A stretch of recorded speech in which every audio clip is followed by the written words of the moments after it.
What's going on, you crazy knuckleheads? We have a great show today. I'm here with the one and only James Koklek. How are you today, James? I wish I could say I'm doing better, but what we're going to talk about today is really going to grind my gears. Oh, hell yeah, it is. Be sure to like us on Facebook, subscribe to us on YouTube. Feel free to email the show at bthashmarks@gmail.com. You can listen to us on iTunes. We're going to be talking about our NFL power rankings, our third quarter of the way through the season power rankings, and some college football, which is going to be part of my opening rant.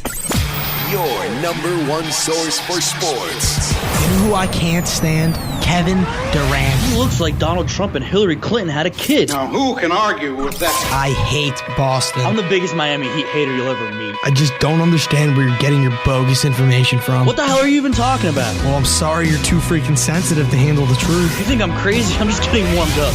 You're now between the hash marks with James Koklak and Sean McCabe.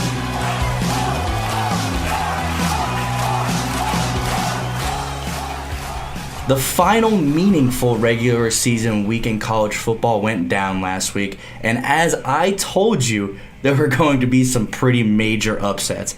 Now, I didn't know it would be number one and number two teams in the country going down, but your boy did tell you this would happen. So the final playoff rankings of the regular season came out on Tuesday, yesterday, with only conference championship games remaining that are, meaningful with the teams that we care about. And the committee, once again, completely botched it. Although I will say this, the committee did get one thing right. The only thing that the committee got right was leaving the Alabama Crimson Tide out of the top four. Yeah. Sorry, did you say something? Yeah. I wasn't listening. Yeah, no, I see you over there closing your ears. You don't want to hear the truth, but here's the truth. Yeah, tell me I'm crazy, but where is their signature win? And don't you dare tell me it's FSU, because FSU was like the worst team in Florida, worse than South Florida, worse than Central Florida, worse than FAU. Yeah, they beat UF, whatever, but we're not even counting them this year. I'm not done. Clemson, they're 5-0 this year against ranked teams. Signature win against Auburn. Not to mention they beat down Louisville, and everybody thought Louisville was amazing. They beat down Virginia Tech when Virginia Tech was looking really good. Auburn, they're number 2 in the country. 3-1 against ranked teams. Their only that loss is to Clemson. Signature wins against 2 number 1 teams in the country, Bama and Georgia. Oklahoma, 3-0 against ranked teams. Their signature win coming up against Ohio State. Not to mention they demolished TCU and they beat Oklahoma State pretty good. Wisconsin, they're 2-0 against ranked teams this season. I wouldn't say any of those wins are signature wins, but they're undefeated. Now tell me, where is Bama's signature win? But not to mention, the committee also messed up the damn order of these teams. You want to put Clemson at number 1? Fine. I don't love it, but fine. But Wisconsin needs to be the number 2 team in the country. They have the number 1 defense. They have a top 25 offense. They have a top 20 rushing game. And they are just demolishing the teams that they're beating. Yes, it's not great, but they're winning these games big and big on the road, big and big at home. They need to put Auburn number 3. Because Auburn has those 2 really big wins against Georgia. They dominated Georgia. And they beat Alabama. And in my opinion, they beat Alabama not as dominating as Georgia, but they dominated the majority of that game. And then Oklahoma at number 4, because Oklahoma is a really good team. They've had their wins, their signature wins. And then do whatever you want with the rankings. But Bama is missing that quality win. And they would have had it if they beat Auburn, but like I said, they just got completely manhandled. And what's your excuse? You want to talk about injuries? Everybody's got injuries, bro. And they're barely beating teams that they normally dominate. Look at the LSU Leonard Fournette team. They're talking about Leonard Fournette was going to rush 200 yards against them. I don't even think he broke 50 yards that game. I don't think he broke 20. Yeah, and Alabama won that game like 31-0. This year, they struggled with LSU the entire game. And unless Wisconsin loses to Ohio State, I don't think Alabama's going to be in this thing, man. And if Wisconsin does beat Ohio State, it is 100% correct for the committee to leave Alabama out of the playoffs. Now, don't get your Crimson Tide panties in a bunch, But what do you think about all that? Oh, I can't say that I agree with anything because, I first of all season long, everybody, and I mean everybody, the only 2 weeks out of the season that Alabama wasn't number one and wasn't the consensus number one was for 1 out of the 3 polls So that's for 2 weeks out of the season. So that's not everybody. Everybody has them, including you and I, the consensus number 1 team in the nation all season long. No questions. When they put Georgia, and only the College Football Committee did, the USA Today poll and the AP poll both had Alabama at number 1 with the votes. Like out of 61 votes, Alabama had 59 in one and 56 in the other. I mean, ridiculous numbers for the first place votes there. How could now they've lost 1 game? Whoop-de-doo. The 1 game they lost is against a rival, and everybody, and we talk about it on the show all the time. Even when the Jets are terrible, they put up a good game against the Patriots because it's a rivalry. This is a rivalry. It's the Iron Bowl. This is the Battle of Alabama, and Auburn's not a joke of a team. You know, Auburn has the 18th best offense. They've got the 11th best defense, both in the top 20. They have 2 wins against number 1 teams in the nation this year. They're a good team, and we played them in their house. If we're going to lose 1 game all season, that's the game we're going to lose, and it shouldn't affect us. Coming into this game, we were consensus number 1 team in the nation. How could you drop out of the playoffs, period? With 1 loss that, yes, they got dominated, but the score still wasn't that big. Tell me their signature win. Signature win, and you're gonna laugh at me, but FSU was a signature win in the beginning of the season. Okay, but when you look at FSU's team now, like they don't have their starting quarterback, but starting quarterback doesn't matter that much in college football. We played a totally different team, and I think if you're playing with a freshman quarterback versus a sophomore quarterback, or a redshirt freshman versus an actual freshman, I think that goes leaps and bounds. I think it makes a huge difference. Now, the reason that I say this is because, yes, and not to mention, I do want to add this, that Alabama does have now 3 wins on the season versus teams that are now ranked in the top 25. They might have been ranked then, they might not have, but they're all ranked now. And that's 3 wins on the season versus the top 25. And you know what? I just want to give you 2 stats here. Wisconsin, 42nd ranked offense. Yes, they have the number 1 ranked defense. They jumped Alabama this week. But their strength of schedule is 45th in the country. Alabama's strength of schedule is 7th. And their only loss comes against now the number 2 team in the nation. It just doesn't make any sense. How could you put a team ahead of them when they haven't even been in the top 4 all year, even though they've been undefeated because of their schedule? It makes no sense to me. If you were to put them on a field right now, Alabama would be a favorite. On a neutral site in Wisconsin or in Alabama, they're a favorite in that game regardless. Mind blown. But anyway, it just, if you want my honest opinion, the 4 teams that should be in the top 4 regardless, because the NCAA needs to make up their minds. It's almost like they're on their period or whatever the case may be. But make up your minds. Either put in 4 of the 5 conference championships, the conference champions, and leave the worst one out of the Power 5 conference champions out, or put the 4 best teams in. But don't say that you're going to do one and then do another, and don't say you're going to do one and then do the other. You got to make up your mind. The 4 teams that are the best in the country numbers-wise right now: Clemson, Auburn, Alabama, Ohio State. And those teams right now are ranked 1, 2, 5, and 8. 2, I think, of the best 4 teams in the country are not in the top 4 right now because they have 2 losses and 1 loss. And it just, if you put, we're going to see this weekend coming up, Ohio State, Wisconsin. But if you do Ohio State, Wisconsin, Alabama, Wisconsin, I think Wisconsin loses both games. Okay, this is why the College Football Committee is great, even though we hate on them a lot, is because they don't just take one factor and use it that way. They take factors from here and over there and this one and this one, and they put them all together, and then they come up with an opinion on what they think is going to work. And how they did it I'll give them credit for this. They set it up in a way for if certain things happen, then that's the way they should be. Like if Wisconsin, if they lose, they're not going to be in. If they win, they're definitely going to be in. And I think that's a really big statement by the committee, because you can't have an undefeated Power 5 team not in the Final Four. Teach them to schedule better games. Okay, yes, but they should schedule better games. I agree, especially their non-conference.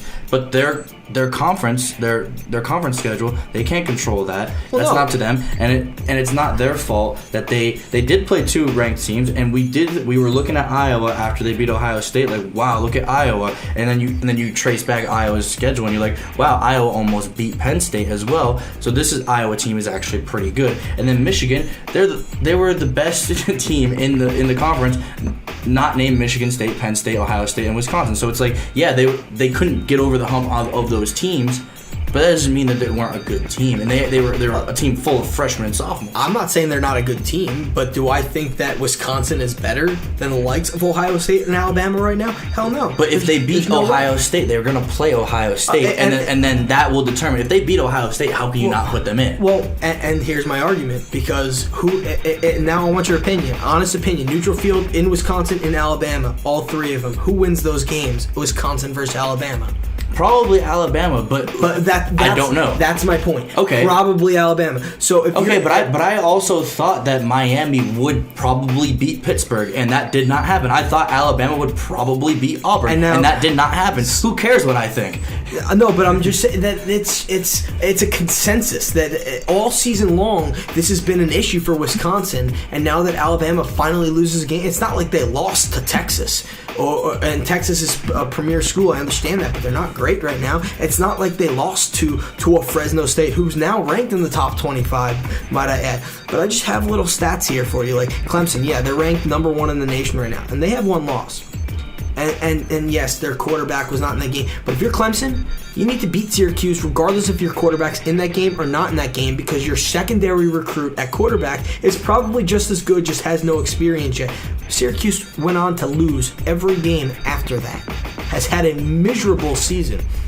How can you explain that loss? How can they be the number 1 team in the country right now? That's where my issues lie, is that there's so much inconsistency here. You're punishing Alabama. Yes, they didn't have the greatest schedule this year, and they may not have their one signature win, which I still consider it, because they had a full team then. That team may have fallen apart over the course of the year. That team did fall apart, and not just because of injuries. It's because they were a bad team. They were poorly coached.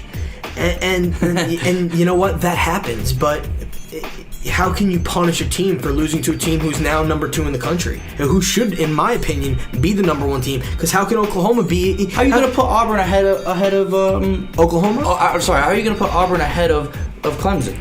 The reason being is that even though they're 11-1, how can you lose to Syracuse with or without your quarterback? But Clemson, when Clemson and Auburn played, Clemson manhandled them. I know the score was only 14-6, but if you look at the yards, Auburn only had 115 yards. How many weeks ago was that? Maybe 10 weeks ago. Okay. My point exactly.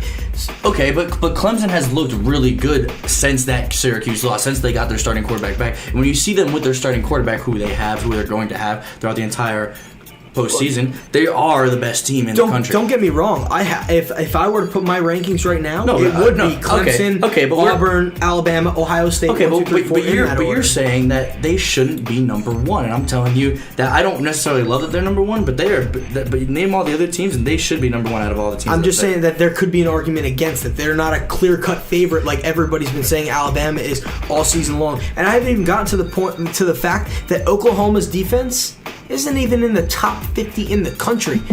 Yes, I don't care if your offense is number 1. You play in a conference that has no defense. If your defense, what are you going to do when you go up against a team, just for instance, like a Wisconsin or an Alabama or a Georgia or a Clemson or an Auburn, all teams with defenses 1, 2, 4, 6, and 11, and I didn't even mention Ohio State at 8 there. What are you going to do when you go up a team like that? You're not going to score 50 points. You're probably going to score 20 to 25. Well, because I completely disagree with you because TCU was dominating teams in the Big 12, and they were dominating with defense. And then Oklahoma puts up 40 on them. They put up 40, and they only give up 20. So, okay, and you know what? So they may put up 30, I would say, against a team like that. Oh, but they're playing a team that's a top defense. TCU's a top defense. But They played them. Their defense. My problem is that their defense isn't even in the top 50. You're looking for. But is that a reason? Is that because all of the schools in the Big 12 have really good offenses? Like, we don't know. And you know what? I actually heard an interview. I think it was about a month ago at this point. It was on Mike and Mike. So at least 2 weeks ago. And it was with the coach of, I want to say it was Texas Tech. No, I'm sorry. It was Oklahoma. And it was with their new coach, not Bob Stoops. I'm blanking out on his name right now. But he was saying how the same argument you just made, that our offenses are too good and our defenses are good, but it's hard to play in the Big 12. And then he made the reference to SEC, where a lot of teams in the SEC have great defenses, but not such great offenses, and it's like vice versa. But everybody preaches defense wins championships, offense wins games, and it's hard. Don't get me wrong. I think Oklahoma is a great team. But I think that there needs to be more consistency in how they schedule these and put these into place, because the way they did it this week is insanely hypocritical to what they've said all season long, based upon one single loss to a team that's now number 2 in the country. And defensive numbers, I think, are going to be very skewed because when they played Oklahoma, they only gave up 16 points. Now, when they're playing against the Big 12 is airing it out every single play. While the SEC, they're running it 7 times out of 10. I mean, there's a lot that goes into it, but it's just a number to throw out there. That are they going to be left out of the top 4 in the end? Oklahoma, no, because they're going to be TCU. But it's just something to think about, that their defense isn't even in the top 50 in the country. But you do have the likes of TCU who are in that conference, and look, they have a top defense. So there are defenses in that conference that do have good defenses. Yeah. Why is theirs not even in the top 50? That's a problem to me. That's a problem. And you know what? It wouldn't be if everybody wasn't criticizing Alabama for one loss that's actually a good loss. Because every team on here except for Wisconsin has a loss. And how many of them are good losses? Not many. Not many. So do I think Alabama should be the number 1 team in the country anymore? No. They lost that title. They lost that right. But do I think they're a top 4 team in the country still? Yes, I do. But how are you going to put Alabama in if Wisconsin beats Ohio State, Clemson beats Miami, Oklahoma beats TCU, and then Auburn beats Georgia? Easy. Numbers.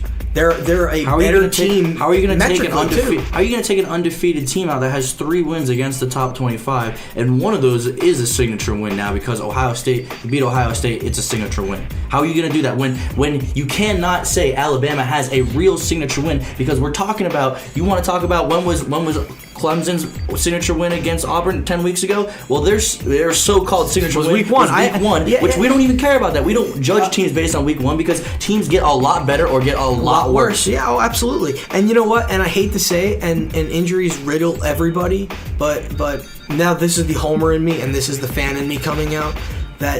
What is the most important position on defense? Tell me. You're a football guy. What's the most important position on defense? In my opinion, it's linebacker. Okay, and Alabama has lost their first string, second string, and third string linebackers, and lost their first and second string week 1 in the Florida State game midweek. And the only one to come back is Christian Miller, and he came back last week and barely played because he's out of shape right now. So, yes, injuries hurt you, and they still have Minka Fitzpatrick, who, in my opinion, is the best defensive player in the country right now, smarts-wise. It's just watching him week in and week out, it's unbelievable what he does and the way he plays, and he's absolutely a first-round pick coming out. I believe it's this year. This is his last season. It's tough because you have crucial injuries, and they So what you're saying is, this team should be in the top 4, but they've lost all these players who are really good, which makes them not as good. So but they should still be rewarded, even though they had these injuries. No. What I'm saying is that is why we haven't seen the Alabama we thought we were going to see all season long. Okay, they haven't dominated. But we're going to judge it based on what we have seen, not and what we're going to see going forward, but not what could have been. So, all right. So let me rephrase this. As we sit right now, without a Wisconsin beating Ohio State, because I have to give you that. That would be a top 10 win right now. That would be big. That's something that Alabama does not have, and I have to give credit where credit's due. I still don't think they're a better team overall. I don't, and I think that if they played, Alabama would win that game. But that being said, but you really don't have to worry, because I think one of these teams is going to lose. One of these teams in the top 4, they're going to lose their conference championship game. I believe you need one more than you need. It can't just be Georgia beating Auburn. You need another one, because if Georgia beats Auburn, then Georgia's just going to take Auburn's spot in the top 4. Auburn's going to drop out, and Alabama's just going to stay at number 5. I think that's where it gets tricky. I think that it's because the way they set it up, because they have Georgia at 6, so they have them at 6. So if they win that game, that's going to move them up and they're not going to have a 3-loss Auburn team. I think that there's more than likely 2 of the top 4 will lose this weekend. I think that Wisconsin and Auburn would be 2 teams that would probably lose this weekend if there's going to be 2 losses. But if you look at it as a whole, do I think that without a signature win from Wisconsin, they deserve to be in the top 4? Absolutely not. I don't care that Alabama lost 1 game. They're still a better team overall. The numbers prove it. They play in a tougher conference, a tougher division. No, they did not play a tougher conference. They played a tougher schedule, but they did not play a tougher conference. Big Ten is better.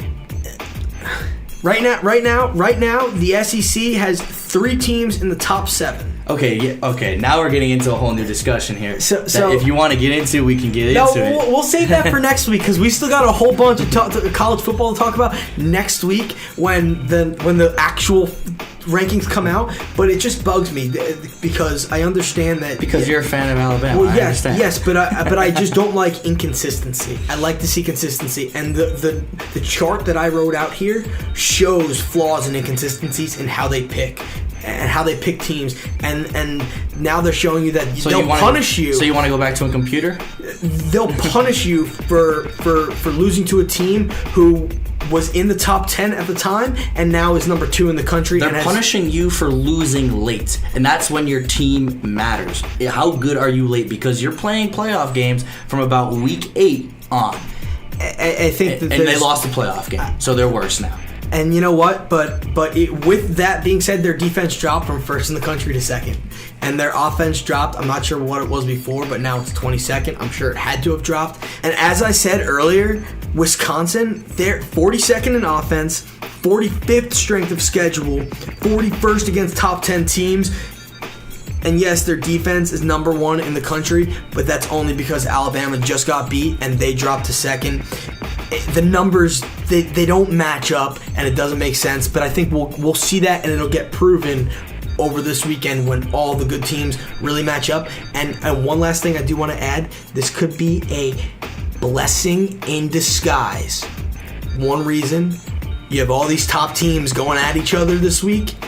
If Alabama somehow sneaks back into the top 4, they're going to be rested up for that semi-playoff game.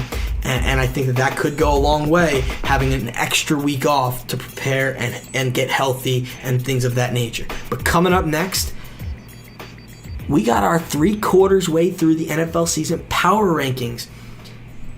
Who is my number 1 team and who is my last place team? You'll find out coming up next on BTH. You're listening to Between the Hash Marks with James Koklak and Sean McCabe, brought to you by an unknown sponsor we don't have yet. Now back to the show.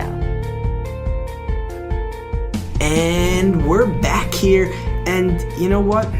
I had a stat for you, but I'm going to save it for next week because we're coming back with more college football next week when the official rankings come out, the last ranking of the year. So that being said, we had a really good rant there. I mean, it was back and forth.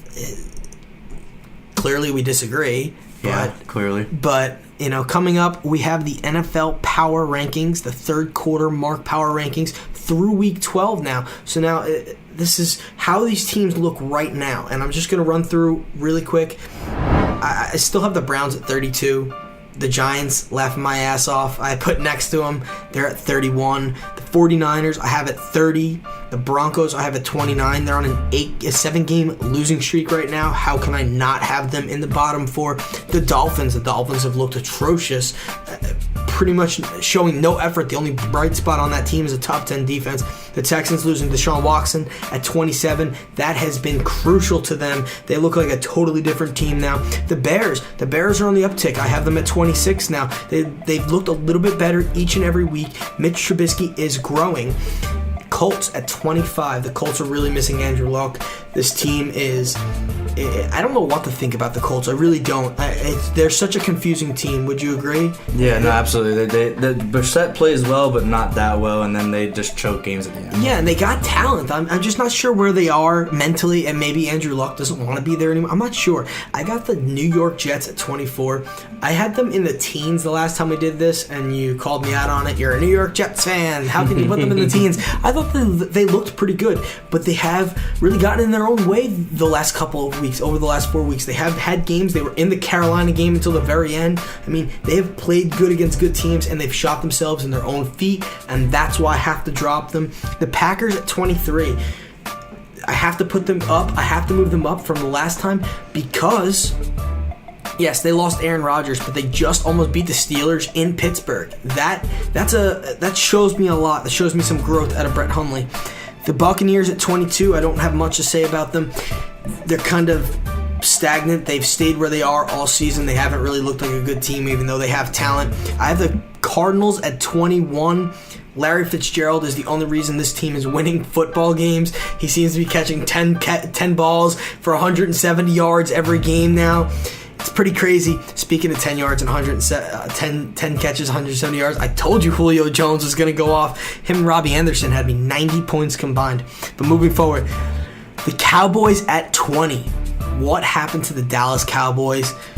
I'm mind blown. Everybody keeps saying that it's Zeke. It's not Zeke. Tyrone Smith is not healthy. That is a huge part. If Dak Prescott has time, he's going to complete passes. If he doesn't have time, he's going to turn the ball over. Anybody is. It's simple as that. The Chiefs, I've dropped them. At one point, they were the number 1 team in my power rankings. They have dropped to 19. And I have a little asterisk here next to them because they have gone 1-5 in their last 6 games. The Chiefs don't look great. They're now 6-5 on the season after starting 5-0. And you know what? A team that I now have in the top 10 may overtake them for the division, but we'll have to find out when we get there. The Bengals at 18. The Bengals have really jumped up over the course of the season. Why? Because they've looked fairly decent. Over the first 3 weeks were abysmal, but now they've really kind of gotten into their groove, and they're not going to be a playoff team, but they do have a solid offense, a solid defense. They're making strides. The Buffalo Bills at 17. The only reason they're this far down the list is because of their coaching and because of their general manager. If it wasn't because of those two things, this team has the talent. I've seen that. They were 5-2. They should be on their way to the playoffs this year. Because of those two things, I think they've really tailed off, and their play has tailed off. And last but not least, at 16, I have the Raiders. Yes, the Oakland Raiders at 16. I don't know how, but to me, they are better than all these teams, 32 through 17. And they do have a lot of talent on that team. I know defensively they've been awful, and they just got their first interception on the season last week, but I think that should change moving forwards if they want to somehow make a push for the playoffs, because that AFC West is wide open. All right, I agree, 100% agree with you with the Cleveland Browns. We're in full agreement there. 32nd team in the NFL. The New York Football Giants at 31, we also agree on. I have the Miami Dolphins. I'm not even going to give you the time of day with the Giants. The Miami Dolphins. Laugh my ass off. I have the Miami Dolphins at number 30. Dude, they are just not putting up any yards. They're giving up a bunch of yards. They just do not look good. Jay Cutler, I thought Jay Cutler was going to be a Ryan Tannehill replacement. It was going to be not overly successful, but I thought it was going to work with Adam Gase. Obviously, it does not. his attitude has really just taken over the entire team, and he's kind of a cancer on the team. It's funny that you say that. I posted a thing on our Facebook. It's the worst quarterback possible. Yeah, I saw it. Jay Cutler's heart. Yeah. So number 29, I have the Indianapolis Colts at 29. And look, I have a lot of problems with the Colts because Brissett, he looks like he is a starting quarterback in this league. He looks like top 24, 23 quarterback in this league. But they're winning these games. They're beating the Titans all last week, and then they just choke it away. I think this really has to do with Chuck Pagano and the coaching staff, and I think if they resolve that, they'll be a lot better. Obviously, they're going to have Andrew Luck next year, so that's going to help them out. 28, the San Francisco 49ers. And you're saying, Sean, how are you going to put the 49ers at 28? Sean, how are you going to put the 49ers at 28? Well, listen.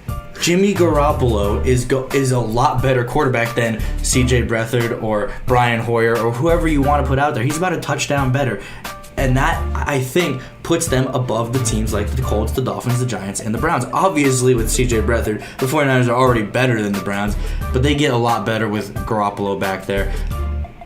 Even though we haven't really seen what Garoppolo is going to do, Garoppolo is a lot better than C.J. Beathard and Brian Hoyer. Maybe combined. Number 27, I have the Arizona Cardinals. I thought you had them rated pretty high. Now look, I know they had an impressive win against Jacksonville last week, but Jacksonville, their quarterback situation is iffy, and like when they're losing, they're going to not play well. When they're get out of here, no way. No, Jesus Christ. I can't believe you just brought that up right now. But Arizona, they had this win, but it doesn't affect how I put them in my rankings at all. It doesn't affect how I think about the Jaguars either. Number 26, I completely agree with you. Number 26 team in the NFL is Chicago Bears. I got really nothing to add other than what you added there. 25th, I have the Houston Texans. Their defense looks okay. I mean, they played against Baltimore. They held them down, I guess, but they still lost the game. And I don't have anything to say about them when they don't have Deshaun Watson. They're just not a good team. He's a difference maker. Yeah, he obviously is. And then they've lost so many pieces on defense. It really has hindered them, even against bad offensive teams like the Ravens. Number 24, I have the Denver Broncos. Now, I know they've lost 7 games in a row, but I'm not going to put them down all the way to 29 or 30 because I have 30 at the Miami Dolphins, and they're going to play this week. And I think the Denver Broncos, even though this game is in Miami, I think the Broncos are a much better team than the Miami Dolphins.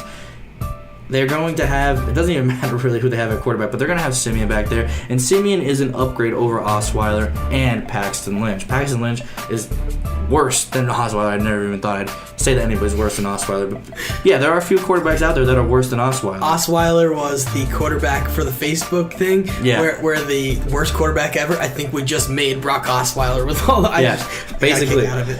So number 23, I have the Green Bay Packers. Now, last time I had the Green Bay Packers at 27, but that game against Pittsburgh really impressed me. Brett Hundley knows how to play football against a top defense. Pittsburgh Steelers have a great pass defense, and it was nice to see Brett Hundley really break them down and really make those big plays, and they ran all over the Pittsburgh Steelers with Williams. So I like what the Packers are doing. If they can just tread water again, they play the Buccaneers and then they play the Browns.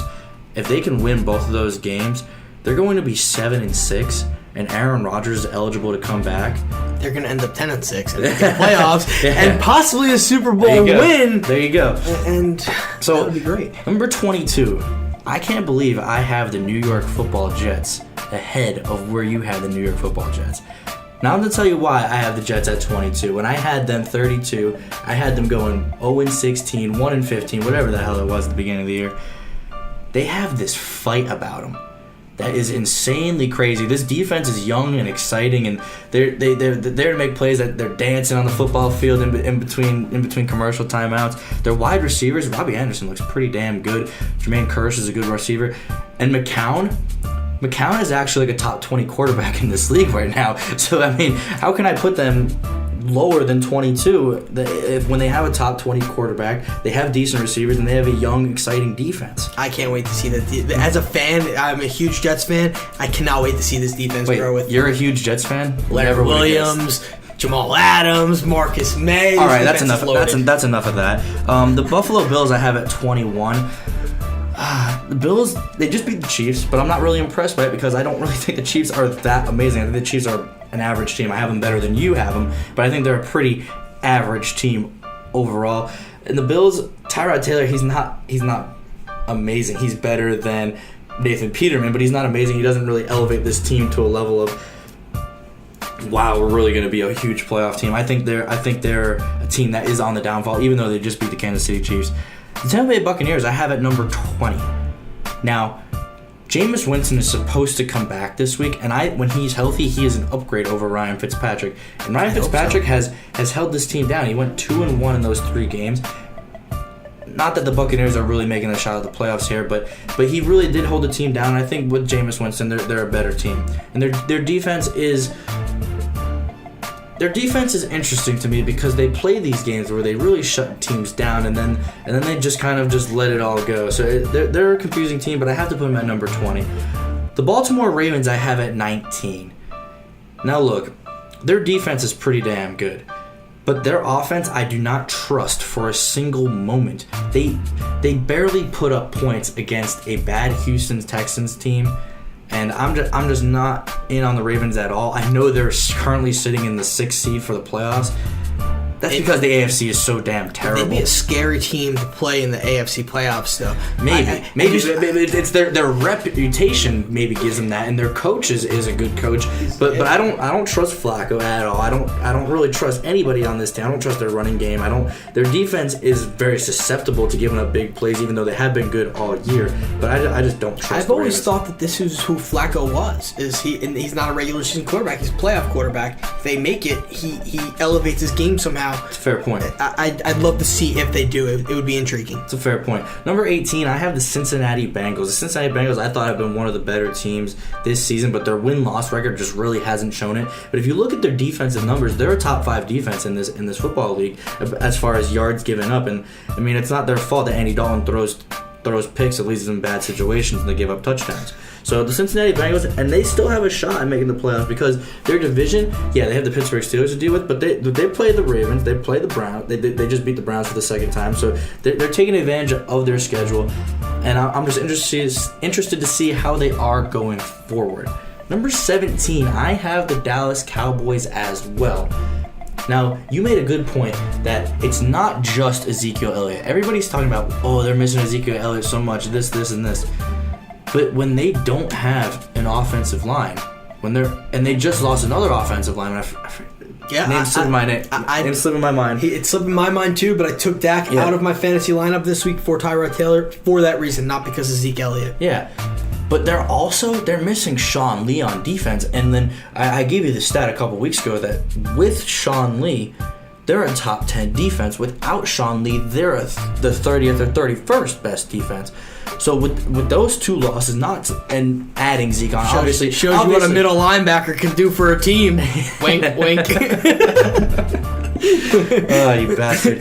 But no, losing Zeke obviously attributes to that. But it's not the entire picture. And if you watch ESPN, if you watch Fox Sports, you watch whoever you see on TV, they're going to tell you it's Zeke. That's not the issue here. Not to mention, Dak Prescott doesn't really have many reliable targets to throw the ball to. Dez Bryant is the most overrated, overpaid NFL, not wide receiver, NFL player in the league. And Dez Bryant, I hope you hear this because I'm calling you out. Get off your ass and do something because you haven't been the same player in the last 2 seasons, at the very minimum. And very funny here, I have my number 16 team, the Tennessee Titans. Dude, I do not understand how teams cannot beat the Titans. They're losing to the Colts the entire game, and then the Colts choke it away. These Cincinnati Bengals are playing them tough. They took the lead on them. They give it away. Interesting fact about them, they're minus 27 point differential on the year, and they're 7-4. And they just don't look good at anything that they do. They can run the ball a little bit. They play smash mouth offense and defense. That's the kind of team they are. But they are just... I know they're 7-4. I know they're winning their division. But you know what? That division isn't as good as... I mean, it's going to grow. Next year, I can't wait to see this AFC South. You have the Jags defense, you're going to have the Texans defense, you're going to have Deshaun Watson, you're going to have Andrew Luck, and then the Titans are, don't get me wrong, they're decent. They're growing, though. They're Yeah, growing. they're growing. Marcus Mariota is going through some growing pains right Yeah, now. absolutely. Their defense has 9 sacks over the last 2 games. So the Titans I have at 16, and if they can show me something, if they can show me another impressive win. They had an impressive win against Jacksonville week 2, which at the time really wasn't, but looking back now it is. But other than that, I just can't think of anything that really jumps out. They had a chance to play tough against Pittsburgh 2 weeks ago, and they just fell flat on their face, did not look good at all. And if it weren't for Mariota, or if he wasn't a quick quarterback, then he would have thrown 2 pick sixes in that game. So I have the Titans at number 16. Now coming up next week, we're going to give you our 1 through 15. I know we told you we were going to do it today. Ha! We got you. We're not doing it today. We're doing it the next episode, which will be airing on Friday evening. You have anything to add, James? Other than the fact that Alabama should be a top 4 team, no, I don't. All right. Well, all right. We're going to be discussing that as well next week. Stay tuned for the next episode. We're going to be giving you the DraftKings. We're going to be giving you the picks against the spread. We're going to be giving you our 1 through 15. Not to mention more college football. This is the heart of the college football season. This is when we're going to talk about it. You are listening to BTH.